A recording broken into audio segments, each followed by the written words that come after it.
మన మైనార్టీలు ముస్లిం సోదరులను ఇబ్బంది పెట్టడానికి యూనిఫామ్ సివిల్ కోడ్ తీసుకొచ్చారు.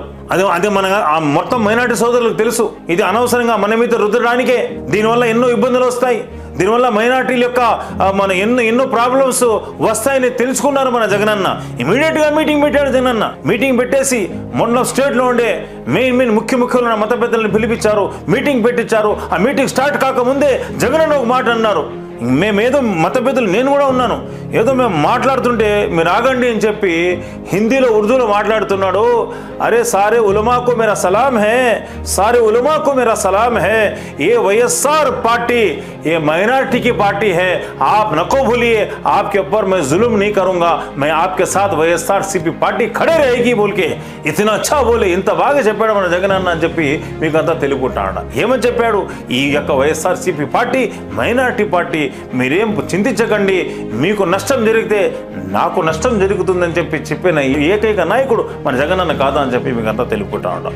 ఆ ముస్లిం ఆత్మీయ సమావేశంలో జగనన్న ఒక మాట అన్నాడు.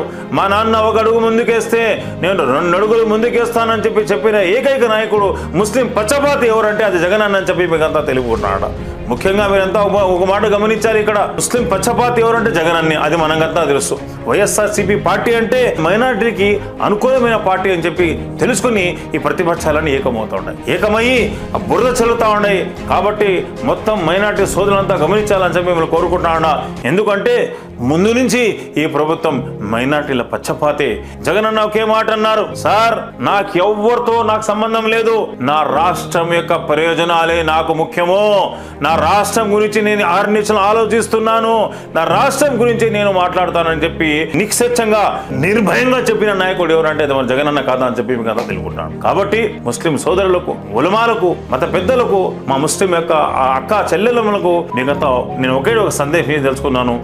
ముఖ్యంగా ముందు నుంచి కూడా మన ముస్లిమ్స్ అందరూ వైఎస్ఆర్సీపీ వెంట ఉన్నారు, జగనన్న వెంట ఉన్నారు. ఇప్పుడు కూడా రానున్న ఎలక్షన్లలో బేషరతుగా ముస్లిమ్స్ అందరూ 1 అడుగు కాదు 10 అడుగులు ముందుకు వచ్చి వెంబడి ఉండాలని కోరుకుంటూ శుక్రియా, జజాకల్లా, అల్లా హాఫీజ్.